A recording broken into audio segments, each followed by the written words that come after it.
विकास की बात करें तो पथरदेवा विकास के नाम में सबसे पीछे हैं। देखिए, जब झूठ बोल के, धोखाबाजी करके, चीटिंग करके, जुमलेबाजी करके 325 सीटें लाई जा सकती है, तो एकदम सीधा समाजवाद विकास के रास्ते पर चलकर विकास करते हुए, नौजवानों को रोजगार देते हुए, शिक्षा का स्तर बढ़ाते हुए आसानी से 400 सीट का लक्ष्य पार किया जा सकता है। पथरदेवा क्षेत्र में समाजवादी पार्टी का वही मुद्दा है, सबसे पहले है शिक्षा, उसके बाद है सुरक्षा, फिर है हमारे लोगों का सम्मान, समाधान, संस्थान। ये सारी चीज़ें मुद्दे के लिए हम लेकर जनता के बीच जा रहे हैं। जनता इसका समर्थन कर रही है और एकदम से मुहाने पर तैयार है कि कब 3 मार्च आवे और भाजपा को यहाँ से हटावे।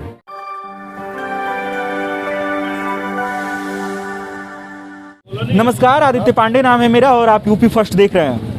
उत्तर प्रदेश विधानसभा चुनाव के डेट का ऐलान हो चुका है और इस बीच हम इस समय मौजूद हैं देवरिया के पथरदेवा विधानसभा क्षेत्र में। और इस समय हमारे साथ मौजूद है समाजवादी पार्टी के भावी प्रत्याशी हारून अली जी। पहले तो हारून अली जी, आपका स्वागत है यूपी फर्स्ट पे। बहुत बहुत धन्यवाद आपका। ये बताइए कि विधानसभा चुनाव अब आ गया है, आप चूंकि इस बार भावी प्रत्याशी हैं समाजवादी पार्टी से, माहौल क्या है आपके क्षेत्र का, क्या विकास हुआ है? ये तो चूंकि आप यहाँ के हैं तो आप पहले इस पे बात करिए। विकास की बात करें तो पथरदेवा विकास के नाम में सबसे पीछे हैं। यहाँ पे जिस चीज़ की सबसे ज़्यादा ज़रूरत है एजुकेशन के और अस्पताल के, इस मामले में हम लोग बहुत पीछे हैं। और यहाँ के जो भावी मंत्री जी हैं अभी वर्तमान में, उनके द्वारा इस क्षेत्र में कुछ भी नहीं किया गया है। न कृषि के उत्थान के लिए कुछ किया गया, न रोडों के सुंदरीकरण के लिए कुछ कहा गया, और ना ही संस्थानों के लिए बच्चों की पढ़ाई के लिए कुछ पुख्ता इंतजाम किए गए, जो इसकी इस वक्त बहुत ज़रूरत है हमारे बच्चों में, जिससे समाज में एकता फैलेगी। वो काम ये मंत्री जी कुछ भी नहीं किए हैं। इस बार किन मुद्दों के साथ समाजवादी पार्टी चुनाव लड़ेगी पथरदेवा क्षेत्र में? पथरदेवा क्षेत्र में समाजवादी पार्टी का वही मुद्दा है, सबसे पहले है शिक्षा, उसके बाद है सुरक्षा, फिर है हमारे लोगों का सम्मान, समाधान, संस्थान। ये सारी चीज़ें मुद्दे के लिए हम लेकर जनता के बीच जा रहे हैं। जनता इसका समर्थन कर रही है और एकदम से मुहाने पर तैयार है कि कब 3 मार्च आवे और भाजपा को यहाँ से हटावे। अच्छा, टिकट का भी ऐलान नहीं हुआ है, यहाँ से आपकी दावेदारी चल रही है। अगर आपको टिकट मिल जाता है तो सबसे पहला सवाल ये कि अगर पथरदेवा से आपको टिकट मिल जाता है तो पथरदेवा के लिए क्या करेंगे आप? सबसे पहले अगर टिकट हमें मिल जाता है तो सबसे पहले तो हम वोट डलवाएंगे, घर घर घूम के वोट डालने के लिए सबसे अपील करेंगे, आज भी कर रहे हैं। और इंशाल्लाह हम यहाँ से जीतेंगे तो सबसे पहले हमारे नौजवानों के लिए जो बेरोजगार भटक रहे हैं उनके लिए हमें कुछ काम करना है। और क्षेत्र में जो सड़कें, जो चीज़ है, जो बेसिक बुनियादी चीज़ है, अस्पताल और सड़कें, इस पर मेरा सबसे पहले तवज्जो रहेगा, जिसमें शिक्षा अव्वल नंबर पर है। अच्छा, पार्टी के तौर पे बात किया जाए तो इस समय बहुत उठापटक मची हुई है उत्तर प्रदेश की राजनीति में। भारतीय जनता पार्टी के तमाम सारे ऐसे नेता हैं जो आप लोग के दलों में इस समय शामिल हो रहे हैं, इस पे क्या कहेंगे?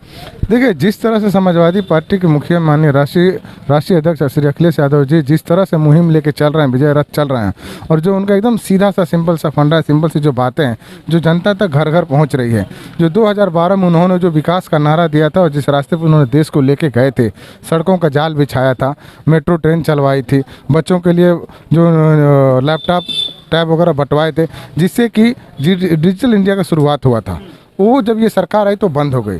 तो सब लोग जानते हैं कि राष्ट्रीय अध्यक्ष जी का जो काम था 2012 का काबिल तारीफ था और सराहनीय था।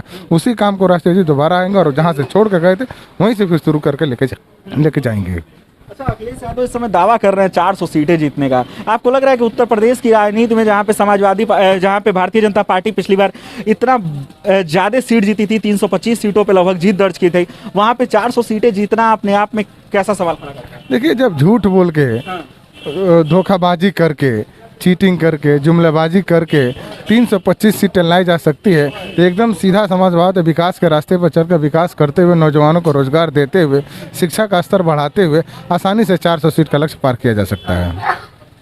पथरदेवा क्षेत्र के लिए क्या वादा रहेगा आपका? हम कहें ना, सबसे पहले हमारा बेसिक मुद्दा शिक्षा है, फिर अस्पताल है, संस्थान है। तो ये पथरदेवा क्षेत्र से लड़ने वाले समाजवादी पार्टी के भावी प्रत्याशी हैं, जिनका ये कहना है कि इस बार ये स्वास्थ्य इनके लिए मुद्दा रहेगा, पढ़ाई इस बार मुद्दा रहेगा, अपने क्षेत्र में ये क्या विकास करेंगे। इस बार के विधानसभा चुनाव जीतने के बाद इनसे बातचीत हुआ, लेकिन अब ये देखना काफ़ी दिलचस्प होगा कि जब समाजवादी पार्टी यहाँ की सीटों का ऐलान करती है तो इनका नाम दावेदारी के तौर पर लिया जाता है या नहीं। अगर इनका नाम दावेदारी के तौर पे लिया जाता है तो हमारी ये कोशिश रहेगी कि हम फिर से इनसे बातचीत करें और इस बार के विधानसभा चुनाव पे थोड़ा सा चर्चा करें।